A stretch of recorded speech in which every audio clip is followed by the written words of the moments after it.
Bayan looked at the fruits and vegetables in wonder, and Suyin explained that many strangers had been delivering these as gifts since the previous day.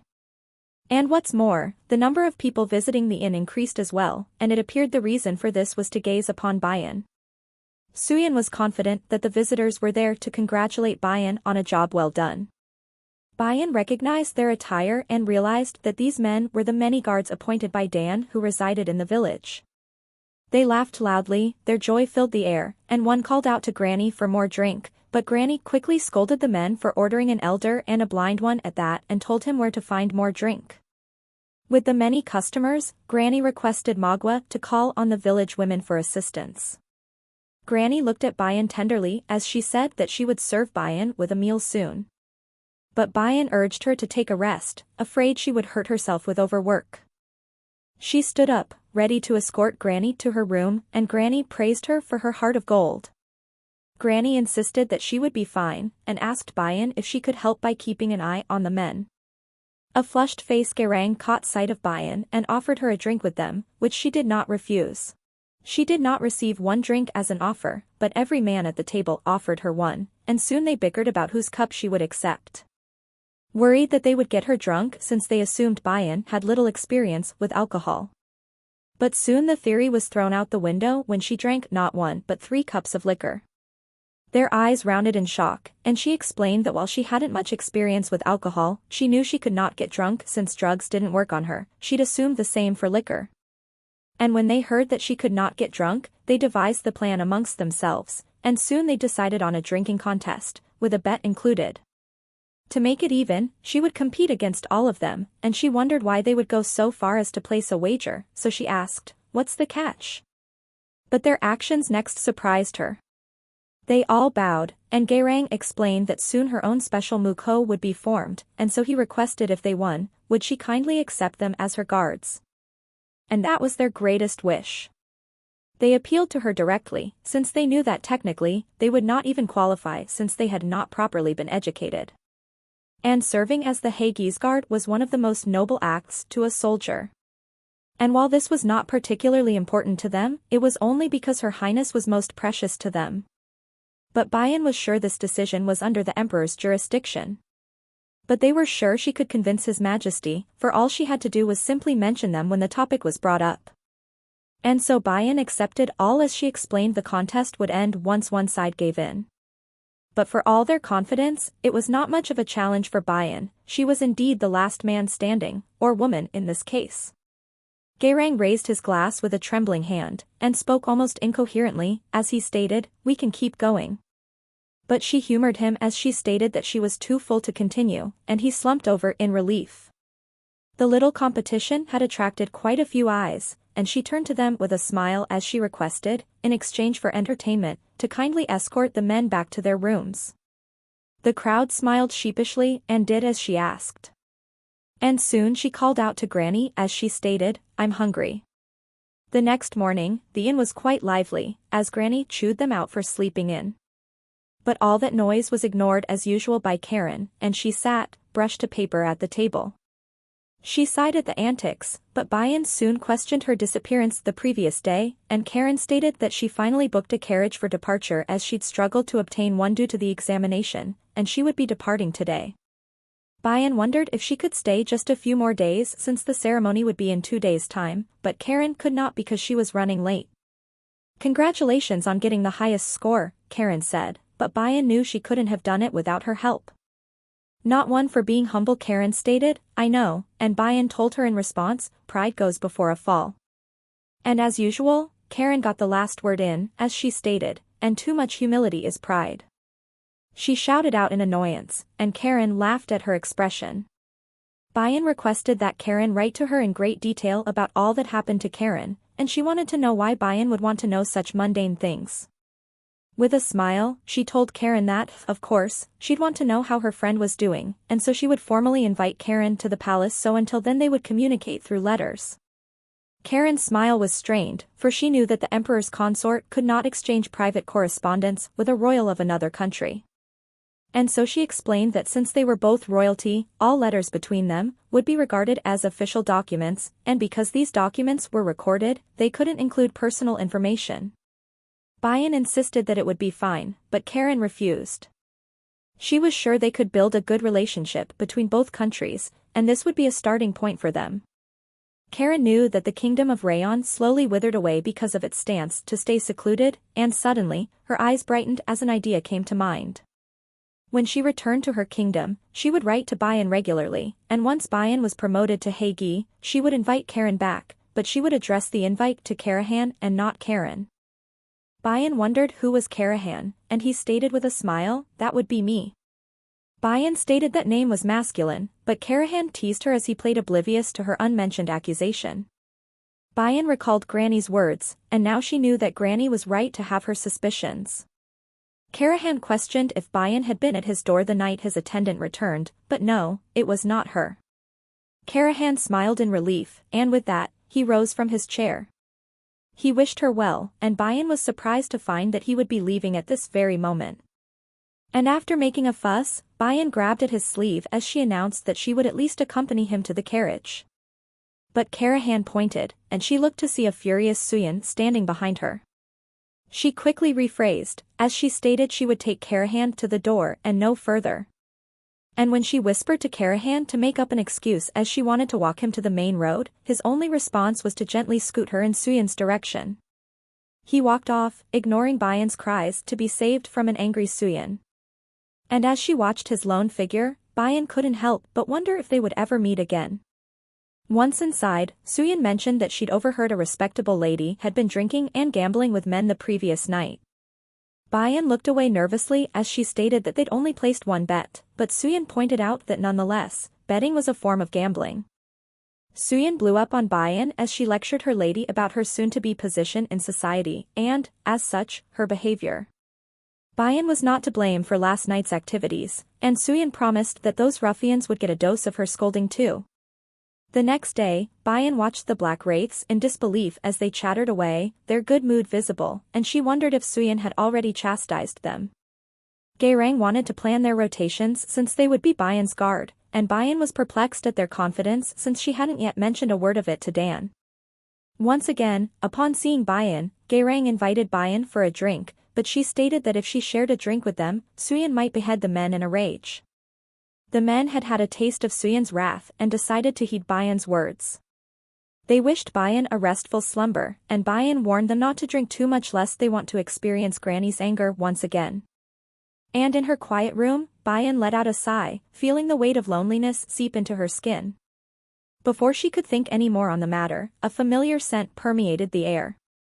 She reached for the light, but a voice spoke up from behind her as he commanded, "Do not turn on the light." Arms wrapped around her waist, and the scent of magnolias engulfed her. He shushed her as she called out to the Emperor. His red eyes contained excitement, and she questioned how he came to be in her room, but Dan was not sure either. He'd felt troubled as he'd had a lot to do before the ceremony tomorrow and, unable to bear the longing for Bayan much more, he'd snuck out of the palace. He'd crept into the inn and awaited her arrival. And with every passing moment, he'd asked himself a million questions. When would she return? What would they talk about? Would she be excited at the sight of him as he was for her? But then something unexpected happened. He had become excited as soon as he'd inhaled her aroma as it drifted about him. He placed her hand on his nether regions as he said, voice heavy with arousal, "I am high on your scent, Bayan." She gasped at his words, and he stated that he'd planned to leave after seeing her face, but now he'd felt utterly foolish for having such a thought cross his mind. For he knew catching a glimpse of her face wouldn't be enough. He pulled her into a deep kiss, and when they broke apart, he warned her not to make any noise since the walls were quite thin. And so Dan enjoyed his fill of Bayan. And after their steamy embrace, he'd laid her down on the futon, and she wondered if he needed her blood. If not, he would need to leave since the hour was late, Bayan warned. Leaving a trail of kisses in his wake, he slowly moved up to her ear as she said softly that Mayunga was probably worried about his whereabouts. The Emperor didn't respond, for he busied himself by laying fluttering kisses on Bayan's skin. But soon the little bag around his neck drew her attention, and she knew that to be the divination orbs she'd given him long ago. She wondered why he'd chosen to wear it, and he stated that he'd begun to wear it since she'd left the palace and, apart from the ceremony, would continue to do so in the future. And when questioned why not for the ceremony, he explained that the ceremony was a memorial service to God. The Wadam Empire had long since practiced the ceremony for the heavens. The great sun spirit would pray to God for the empire's safety and the people's happiness, and for one day, the imperial family would open the empire's coffers and distribute wine and grain to the people, as well as grant criminals amnesty. And as a result, the people looked forward to the annual ceremony. However, that tradition began to die away as time wore on. And now the imperial family no longer shared food with the people, and the emperor no longer performed the rites for God. This time was different, for not only would the emperor take part in the ceremony, he would also open up the gates and distribute grain to the people. She knew now that Dan would act as chief officiant and therefore couldn't wear a Sibyl's gift. Dan wondered would they truly be bound if he swallowed the orb, and Bayan said that not only would they be bound, he would be cured of his madness. She bragged that the orb was extremely valuable since it was from her mother, a gifted Sibyl. Dan looked forward to the taste of the orb, but Bayan was sure it didn't taste like much of anything. But it's yours, isn't it? In that case, I'm sure it will taste sweet, he said softly as he stroked her face. She squealed in embarrassment at his words, and they broke out into laughter. Dan told her that he'd started wearing the orb since he'd recently been having strange dreams. In his dreams, a lady urged him to swallow the orb, and she spoke with a rather forceful and arrogant tone, but for some unfathomable reason, he couldn't refuse her. In fact, he'd go so far as to say he felt compelled to obey her. Bayan had had similar dreams, she'd recalled. Dan wanted to know when the time would be to swallow the orbs, and Bayan stated that once everything was settled, which would be soon since the month she'd promised the Ganik elders were coming to an end. She inquired about them, and Dan told her that Yul's father had died, but the two were unstable. Bayan was disappointed that Danum had survived since she was sure he'd have been the first to lose his life since he was frail and in worse condition than the other two. It angered her that he would probably be making it out alive since, deep down, she'd wanted him to experience death, just as her mom had. In fact, she wanted everyone in that village to go through what she had, and she would make them feel it tenfold. She would make them wish for death. But a thought crossed her mind. Would the emperor hold her hands once she lost her innocence to bloodshed? And so she spoke her fear out loud, but the emperor reassured her that it was not a matter of choice since their fates were already tied and her actions would change nothing for him. "You are my master, and a beast that loses its master will surely die," he said. His words of comfort warmed her heart, and so she decided that they would swallow the orbs the day she returned to the palace. And as the sun rose high in the sky, Bayan was faced with another dilemma. Suyin had discovered Bayan had spent the night with the emperor as she spotted the emperor's belt on the bed. It worried her that he'd dropped by unannounced since sneaking around before the ceremony was forbidden as he'd needed to cleanse his body and mind. Suyin assumed that he'd not drank her blood as she displayed no wounds, and after a moment of observing a nervous Bayan, she knew that the fault lied with his majesty since her lady was innocent. Suyin inquired if she'd told him that she'd obtained the highest score, but Bayan wanted to surprise him. Suyin worried that she would instead get a scolding for acting on her own. During the ceremony, the examinee with the highest score would receive a drink poured directly from the emperor, and she was sure the emperor would notice his consort then. She wondered if she should notify Mayunga, but looking once again at the belt, she fumed. She discarded that idea as she hoped Her Highness would shock the emperor's socks off just as she'd been shocked to discover his belt in Her Highness's room. And with a devious smile, she turned to Bayan as she suggested Bayan wear a veil. Bayan had a sense of foreboding as she took in Suyin's suddenly chipper attitude. And so the day had arrived and the people bustled into the palace, excitement filled the air as it had been a while since the empire had something to celebrate. An officer called out to Bayan using her pseudonym Wadiakme. And she stepped forward, a veil concealing her features. And after confirming her identity, he explained that as the examinee's representative, she would receive the emperor's libation. He pointed to the altar where Bayan would raise the glass after she heard the word share, followed by 2 beats of the drum, and thereafter, the emperor would pour the liquid offering. And after the 3rd strike of the drum once the emperor had finished pouring the drink. And when the word drink was announced, His Majesty would drink first, thereafter announced by swallow, where she would empty her glass. She was surprised to hear that the emperor would do the act directly, and the officer explained that the libation symbolized newly appointed officials swearing an oath to God. And with this information, she knew she wouldn't be able to hide her identity for long. The ceremony would begin, and a call to take their seats was announced, but someone grabbed Bayan by the sleeve, and she turned surprised to face the lady. Bayan looked at the lady, bewildered. She smiled at Bayan as she reminded Bayan that she'd sat next to her during the examination, and Bayan recalled her name to be Seomuntaemin. They exchanged pleasantries, and Bayan stated that she'd almost not recognized her without her veil, and the lady laughed sheepishly as she stated that she didn't care for what others thought of her, so her parents were fine with her exposing her face.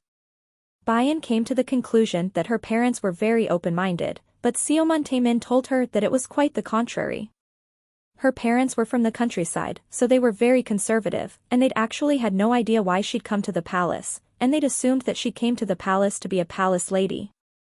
They were against the idea and insisted that she marry. Bayan wondered, curious as to how she'd persuaded her parents, and she'd fool them into thinking that if she worked in the palace she could invite them one day, and if they were lucky, they might even get to see the emperor and his consort. Seomuntaemin's eyes took on a comforting gleam as she stated she had no choice since she refused to let them die in a rundown house after spending their entire lives laboring in the dirt. And so once she had enough coin, she would buy a house and move them to the capital. Bayan realized what an opportunity this was for her because, previously, the only way for women to earn an income was to become concubines.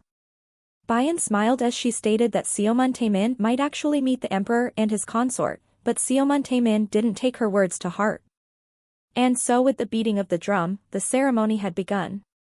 Bayan knelt down at the altar and before her eyes, her beloved stood in front of her in splendid attire. She was captivated by how differently he appeared as she'd never seen him in a formal setting. He truly had the aura of an emperor. And when her turn arrived, she nervously held a cup out to him, and she wondered if he'd recognized her. Of course the emperor had recognized her by her adorable, tiny hands. He questioned if her name was truly Wadiagme, and Bayan kept up her ruse for a moment before she lifted her veil and, with a beaming grin, stated, yes. This took Dan by surprise, and his face flushed at the sight of her. She hushed him and said, please proceed with the ceremony. And so he conceded to her request, all the while he threatened, you are in big trouble. Bayan's sudden appearance put a kink in the emperor's plan to eliminate the nobles today, as he worried for her safety. She smiled sweetly, hoping to appease him, but it didn't work, and when she changed tactics as she sniffled, that didn't work either. Dan considered making her leave, and she would return later. He knew the fault lied with him since he hadn't recognized his master's handwriting, and he wondered just how much effort she'd put in to accomplish this. He called out to her, and with a gentle smile whispered, you did an excellent job. I'm proud of you. They gazed at each other, their eyes never straying from one another, but soon their moment was interrupted by the beating of the drum as a command was shouted, drink. Everyone cheered, as the emperor raised his cup along with the officials and took a sip. But his eyes shot open, and he staggered towards Bayan. He smacked the cup out of her hand, and it shattered as it fell to the floor. His action startled her and the entire crowd, but he had no time to explain, and with labored breaths, murmured, run Bayan. He shouted out for the Mukho, and his elite force surrounded him. She watched in horror as Dan coughed and blood sprayed forth. The Gumwi guards rushed forward, ready to protect the emperor. The crowd grew uneasy by their frantic behavior. The Mukho enclosed the emperor in a circle as vicious growls and groans escaped him. Perik groaned in agony and fell to the ground as if he'd been attacked by a wild animal, his head bled profusely. The crowd around him panicked, and seeing this, Bayan decided to act. She rushed to Perik's side, and she cut her hand. She fed him her blood, which startled Seomuntaemin, who was at Perik's side, and Bayan reassured her that this would heal the man. And as Perik drank Bayan's blood, his rapid healing surprised Seomuntaemin and the people around them. She turned to Bayan as she questioned if Bayan was a Seo since she'd healed with her blood. She was sure of it, and as she shouted it out, the people around her murmured in wonder. But they were sure that the only living Seo remaining was the Lady Heian, who'd vanished a while back. Perek bowed as he stated that he was fine, and as he referred to Bayan as Your Highness, the crowd jumped back at having the Lady Heian in their presence. People bowed, showing respect to their lady, but Bayan did not pay them any mind, for she was more concerned about the emperor. She asked Perek for a brief description about the situation, and while Perek was uncertain, he explained that the cup appeared to be laced with poison, and because of this, the emperor was now caught up in a haze of madness. He was unable to differentiate between a friend and a foe, and so he would attack anyone who got too close, just as he'd been attacked by the emperor. Bayan was unsure how this had happened since the emperor had drank her blood on the day of the examination, but Perek stated that if the emperor sustained a fatal injury, his madness would consume him as it had done before on the battlefield. She realized now that the emperor only called on the Muko not to protect himself but to protect the people and Bayan from him. She questioned if he could hold the emperor down, but Perek explained that in the state he was just too strong. Currently, the Muko had formed a defensive line around him, but if they acted in haste, their defense line would crumble and the emperor would escape, and they knew that if this happened, a massacre would ensue. Perek stated that his madness would last until the last bit of his strength drained from his body.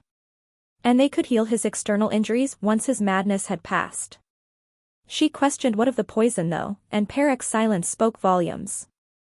She now understood that only his madness blocked the poison and kept him alive, and if he lost all strength and his madness faded, he may very well lose his life as well.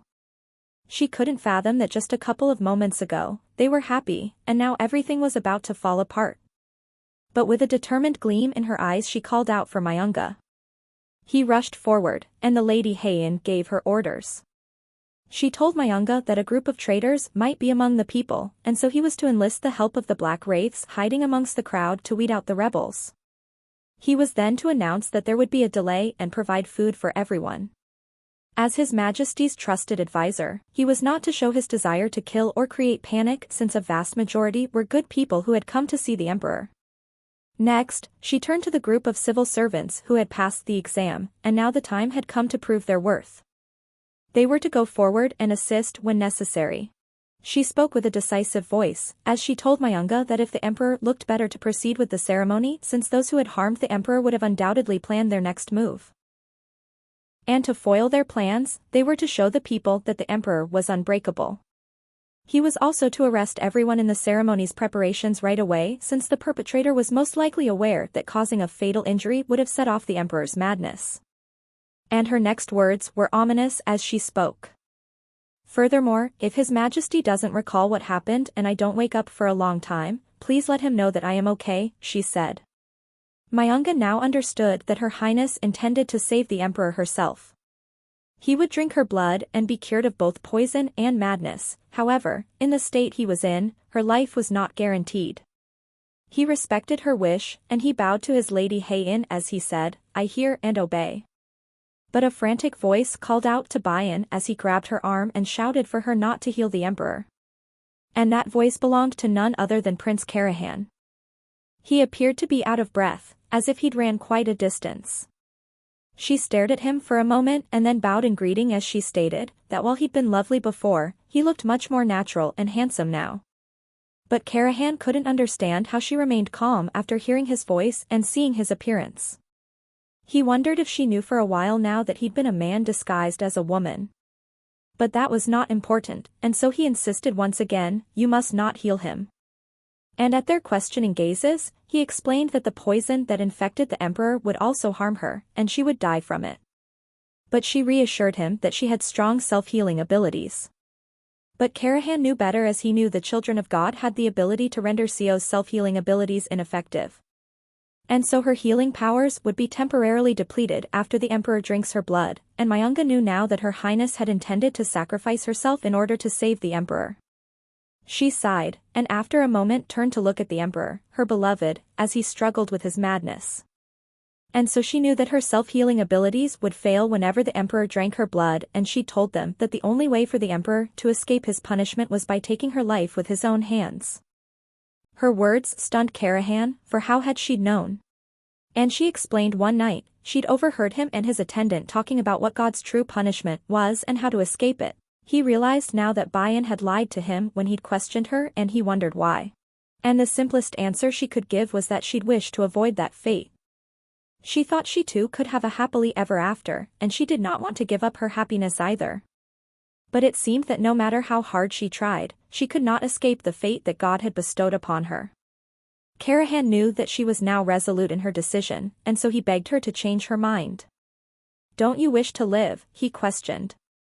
"Just turn away from the truth, please, I beg you." And she did wish to live, but the life she desperately wanted was one with Dan in it. She recalled her mother's words, and her mom had always stated that she'd never regretted anything in her life, and that was the kind of life she wanted for Bayan as well. A life without regrets. And it comforted her soul enough to make her stand firm in her decision. "I want to live," she said, "but I'd rather die than live with regrets." She looked at Karahan with a beautiful smile, almost as if in farewell, as she stated that she'd always wanted to exchange letters with a friend. And with those parting words, she requested Mayunga to look after the people while she attended to His Majesty. "Make way for Her Highness," he shouted, and with every step she took, she sang a song that had always brought her comfort. She smiled, almost as if at peace in the face of death. And for the first time in his life, tears fell from Karahan's eyes, and sadness strangled his heart. She approached the emperor and she ordered the Mukho to allow the emperor to drink her blood once she entered the enclosure they'd created. They were not to provoke him lest he kill her before he was cured. She stepped forward, and the Mukho made way for her. The emperor came into view, and his feral eyes glared at her. But she did not shy away, and she opened up her arms, welcoming him, as she told him, "Let me heal you, Your Majesty." He stumbled his way towards her and chomped down on her outstretched hand. At the taste of her blood, his red eyes gleamed for more. Her body trembled with pain, but she endured it. He licked at her blood-stained fingers, but suddenly he flinched, and he coughed up the blood along with the poison. She knew he needed more to be cured, and so she pulled out a knife from her sleeve.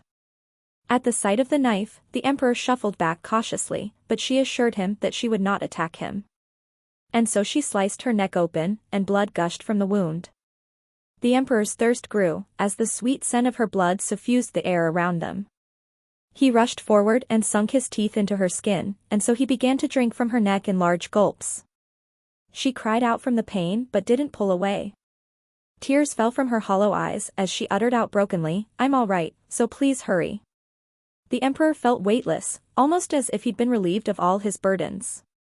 When he was younger, he'd always felt lost in the darkness, and sometimes it became so unbearable he'd wanted to give up. In the next moment, he smiled down at Bayan as he told her everything would have been easier if only he'd known of her existence earlier. She reached up to caress his face as she told him about the words he'd once told her. He'd said that one must not be a prisoner of the past and that if she couldn't forget the past, she should at least let it float away. And so she told him, "Now it's your turn to let go. While it may be difficult at first, soon you will be able to start anew." The emperor couldn't understand why her words were portentous and why the sense of calm began to suddenly fade. Her body grew cold in his arms, and he wondered if she was ill, but all she said was, "I'm okay." And in an instant, her skin was no longer pristine and clean but bloody, and he shouted out in hysteria. He called for a physician, and Bayan looked at him, her eyes empty, as if her very life drained from her with every second that passed. "I love you, Your Majesty," she said with a voice of finality, of farewell. Soon voices from all around bombarded his senses, and the chaos confused him, for he was sure he'd been in bed with Bayan just a moment ago. But now she lay bleeding in his arms. Her body so still, almost as if He couldn't finish the thought. He tried to wake her, but she didn't respond, and so he called out to the royal physician, Gangyom, and the man quickly took her pulse. But all hope was lost when he could not feel any, and he looked up at the emperor, unsure how to deliver the news. Dan trembled, scared, as he looked at Mayunga, and with a soft voice said, "Bayan won't wake up." And in a calm voice, a voice he'd often used when the emperor was a young boy, he said that Her Highness had been poisoned and her powers didn't work because the emperor had drank her blood. The emperor was confused, for he hadn't drank her blood the previous day, and Mayunga explained that Dan had been seized by his madness. His pupils dilated with the realization that he'd taken his own consort's life. Back at the inn, the many customers shared drinks as well as what had transpired within the imperial palace. A notice had been put up on the imperial palace's outside wall, and it detailed crimes of nobles. And it stated that public executions would take place in 3 days. The news of sudden executions made many very wary. The man turned to a voice that spoke up behind them, and they explained that on their way to deliver goods to Seoul village, they had only made it to the outskirts of the capital because soldiers had gathered along the outer city, restricting anyone from leaving. He explained how important it was to deliver the goods on time to the village, and the soldiers had offered to deliver it for them. And what the men found peculiar was that the soldiers was friendly towards common people but not to the nobles. There were swarms of nobles attempting to escape the capital, however, instead of sending them back, the soldiers caught them and bound them with rope. And the group came to the conclusion that the emperor had decided to purge the capital of the nobles, as he must have kept a record of their crimes in the mentioned account book, and he'd waited for the right time to strike. One customer spoke about the ceremony as well as the surprise to find out that the woman who had won first place in the exam was actually the missing Lady Heian. The men were disgusted, as they deduced that the nobles had expelled her by falsely accusing her of being a Nagi, yet she'd overcome such difficulties and had passed the exam splendidly. They spoke of her brilliance and of her kind heart, and many felt ashamed as they'd initially supported the nobles. And because of her generous nature, she'd risked her life to save the emperor, who was poisoned. Some were surprised by this news, and one explained what had happened on the day of the ceremony. They had announced the passing of Her Highness, but the emperor could not accept it, and he insisted that the physician treat her. The emperor had cried for what he had lost, and just when he'd given up, something fell from Her Highness's hand. It was the divination orbs that they'd agreed to swallow upon her return to the palace.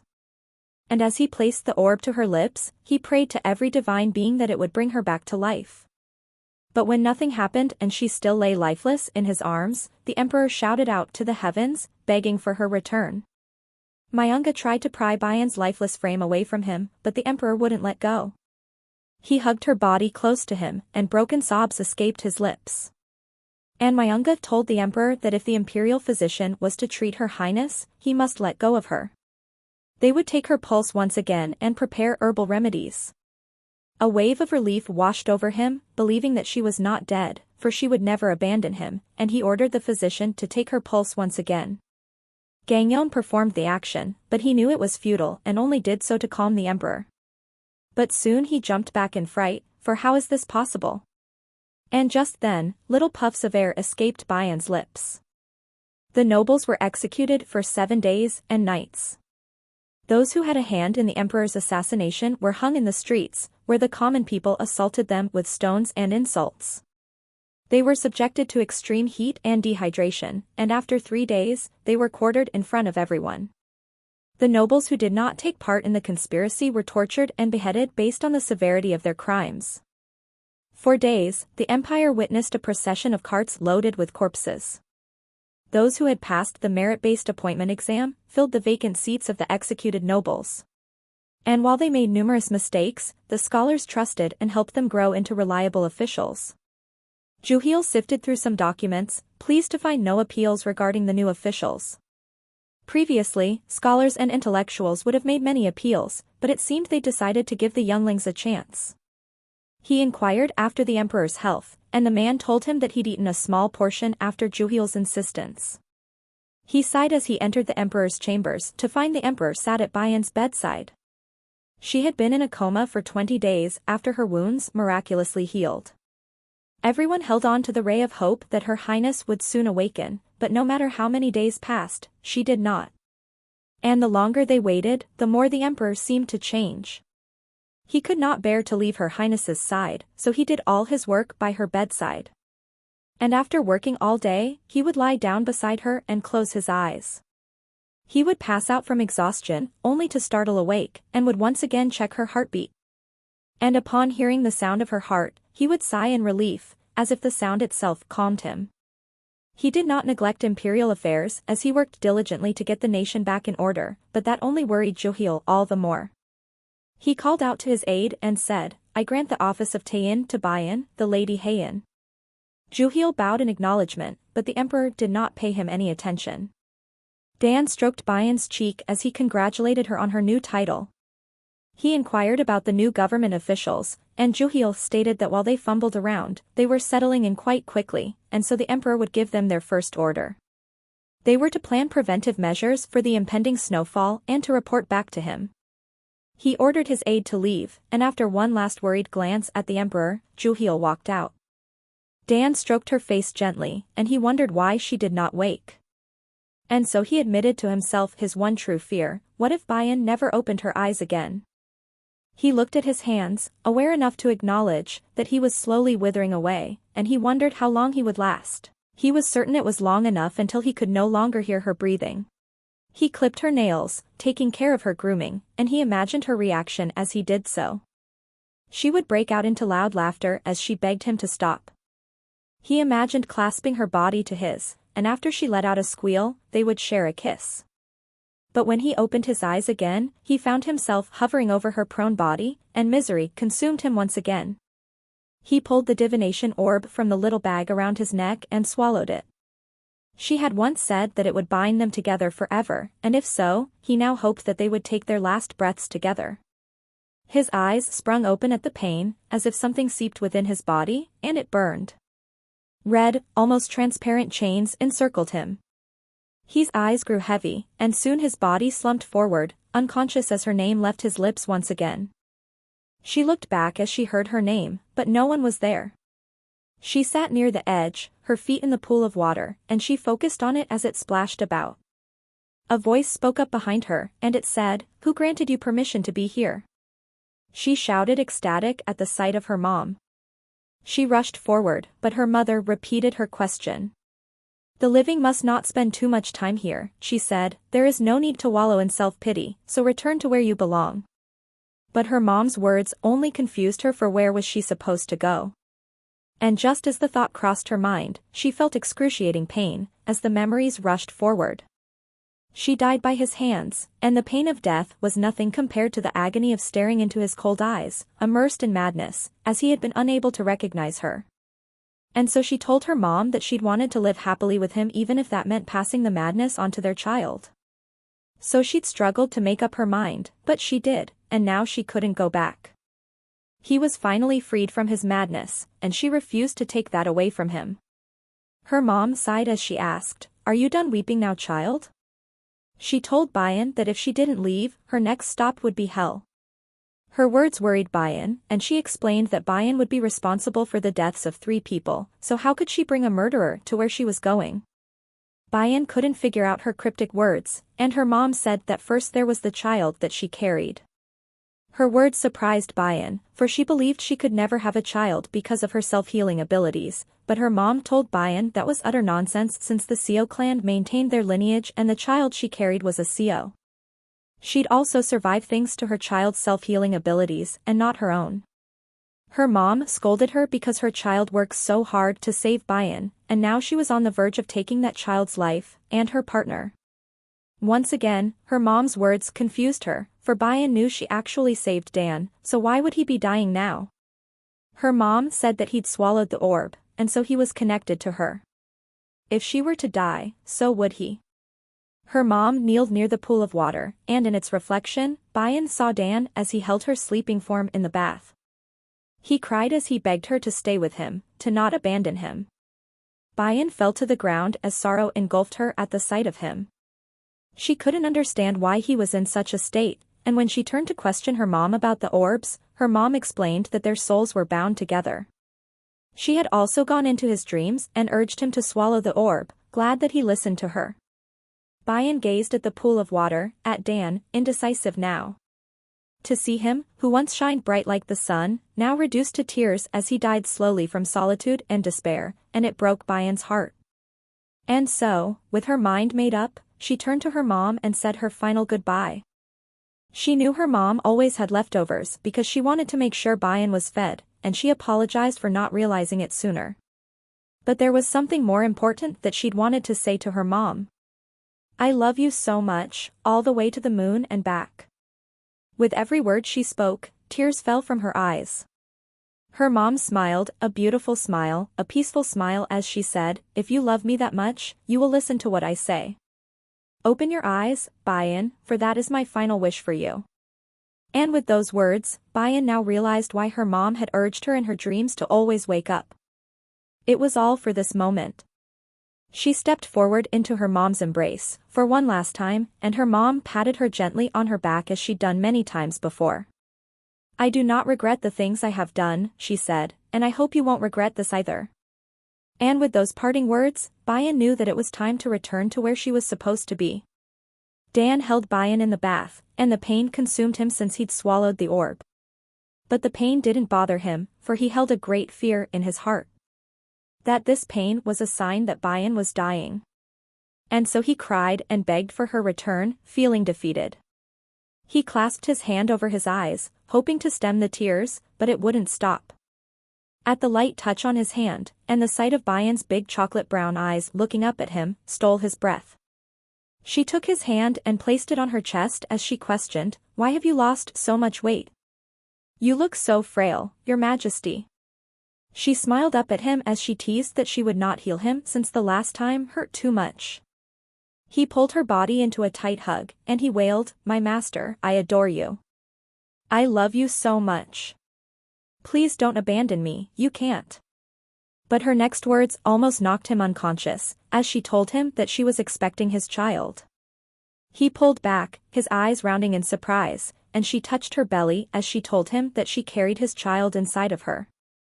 So he was not to hold her too tightly.